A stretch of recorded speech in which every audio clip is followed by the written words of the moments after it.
আসসালামু আলাইকুম গাইস, সবাই কেমন আছেন? আশা করি ভালো আছেন। নতুন একটি এপিসোডে সবাইকে স্বাগতম। আজকে আমি কথা বলবো ইউআই মুভিটি যে রিসেন্টলি রিলিজ হয়েছে সেটা নিয়ে। এগুলাকে সাপোর্ট করতে থাকুন। তো বন্ধুরা, প্রথমে বলে রাখি ইউআই মুভিটি হচ্ছে সায়েন্স ফিকশন নিয়ে মুভিটি করা, এন্ড এই মুভিটির ডিরেক্টর এবং রাইটার একজনই ছিল, উপেন্দ্র রাও। উপেন্দ্র রাও নিজে এটার নায়ক ছিল দুইটা ক্যারেক্টারে। একটা হচ্ছে আপনার কালকি, আর একটা হচ্ছে আপনার সাতিয়া। দুইটা ক্যারেক্টারে সে এক নিজেই এটার নায়ক ছিল এন্ড ভিলেন। এন্ড এটাকে বোঝানো হয়েছে ইউআই মানে হচ্ছে ইউনিভার্সাল ইন্টেলিজেন্স। ইউআই এর যে জিনিসটা বোঝানো হয়েছে, আপনারা অবশ্যই প্রথম যে মুভিটা দেখে প্রথম হাফ কিছু বুঝতে পারবেন না। আমি আশা করি যে অবশ্যই আপনাদের অনেক বিভ্রান্তিকর পরিস্থিতি পড়া লাগছে মুভিটা দেখতে গিয়ে। তবে হ্যাঁ, এখানে অনেক কিছু বোঝার আছে, জানার আছে, শিখার আছে। এখানে আজকের মুভির রিভিউটি নিয়ে আসার আগে আমি মুভিটা দুইবার দেখছি। দেখার পরে একটু চিন্তা করলাম মুভিটা কি বোঝানো হয়েছে। পরে বুঝতে পারলাম মুভিটিতে মূলত হচ্ছে অনেকেই বলবে যে হোয়াট কি মুভি করলো এই সময়, বর্তমান প্রেক্ষাপটে আপনার কি চলতেছে। বর্তমান প্রেক্ষাপটে চলতেছে অ্যাকশন, থ্রিলার, সাসপেন্স এন্ড আপনার অফিসিয়াল বক্স হিট করার মতো ধামাকা ধামাকা মুভি, যেখানে পুষ্পার মতো মুভি রিলিজ। কিন্তু এই সময় যখন আপনি ইউআই মুভি রিলিজ করেন, তখন আপনি অবশ্যই আপনার মাথায় কাজ করতেই পারে এটা কি করলো। কিন্তু না বন্ধু, বর্তমান পরিস্থিতিকে নিয়ে উপেন্দ্র রাও চরম একটি মুভি রিলিজ করছে, যেখানে আপনি বর্তমান যে সাম্প্রতিক একটি ঘটনা নিজের চোখে দেখতে পারবেন। সেটি হচ্ছে সিরিয়ার বর্তমান পরিস্থিতি।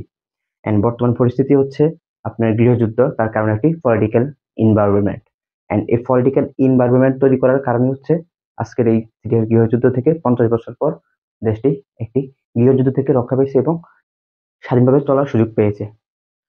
তো এটি হচ্ছে একটি বর্তমান আপনার একটি প্রেক্ষাপট। এন্ড এরকম বর্তমান প্রেক্ষাপট আমাদের দেশেও হয়েছে এবং শ্রীলঙ্কাতে হয়েছে, বা নানান দেশে এখন যুদ্ধ চলতেছে। তো উপেন্দ্র রাও যেটি আপনার তুলে ধরতে চাচ্ছে সেটি হচ্ছে বর্তমান ভেদাভেদ, জাত পাত থেকে শুরু করে ধর্ম বর্ণ নির্বিশেষে আমরা সবাই মানুষ। এটি আপনাকে বুঝতে হবে, আমাকে বুঝতে হবে, সবাইকে বুঝতে হবে। আমরা যারাই বা আমরা যে কোনো মানুষরূপী শয়তান, মানুষের রূপ নিয়ে যে আমরা যারা মানুষের উপরে যেসব জোর জবরদস্তি থেকে শুরু করে অত্যাচার নিপীড়ন নির্যাতন শুরু করে, এগুলো সকল কিছু সীমা লঙ্ঘন করে থাকি সব সময়, সেটাকেই তুলে ধরা হয়েছে। আপনার সেকেন্ড হাফ দিতে যে বুঝতে পারবেন মুভির শেষ যে লাস্টের সিকোয়েন্সটা, তখন আপনি বুঝতে পারবেন মুভিতে কি বোঝানো হচ্ছে, কি কারণে হচ্ছে।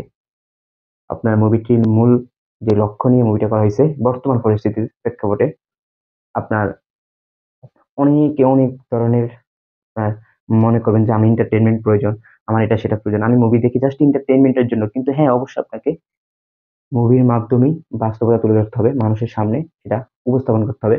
মানুষ দেখে নিজের বিবেকটা খুলবে, প্রসার করবে, শিখবে। শিক্ষারও এটা একটা স্থান। সবাই বুঝতে হবে কোন জায়গা থেকে কি শিখতে হবে। আপনি একটা সিনেমা দেখতেছেন, 2 ঘন্টা নষ্ট করে টাইম, 2 ঘন্টা টাইম নষ্ট করে মুভিটা দেখতেছেন, মাথায় গিলু আছে, কিছু ঢুকতেছে। অবশ্যই সেখানে শিক্ষণীয় কিছু থাকা উচিত। শুধু এন্টারটেনমেন্টের জন্য মুভি না, মুভি এন্টারটেনমেন্টের জন্য প্লাস শিখার জন্য, সমাজকে চেঞ্জ করার জন্য। আমরা অনেক সমাজ থেকে বাইরে চলে যাচ্ছি। আমরা এই যে মোবাইল নামের যে ডিভাইসটি আছে, এটি আমাদের মাথায় ঢুকিয়ে দেওয়া হচ্ছে। মোবাইল না শুধু, বর্তমান মডার্ন যুগে আমরা সকল কিছু ডিভাইসের উপরে আস্থা বিশ্বাস সকল কিছু হয়ে যাচ্ছে, কিন্তু খানা পিনা শরীর, আমরা যে কাপড় চোপড় এই সব কিছু ভুলে যাই যদি মোবাইল একটা থাকে বা একটা ডিভাইস থাকে। এগুলো তুলে তুলে ধরা হয়েছে যে ইউনিভার্সে যখন যুদ্ধ হবে, যখন একটা প্রজন্মকে শেষ করে দেওয়ার জন্য একজন রাজনীতির লোকই যথেষ্ট।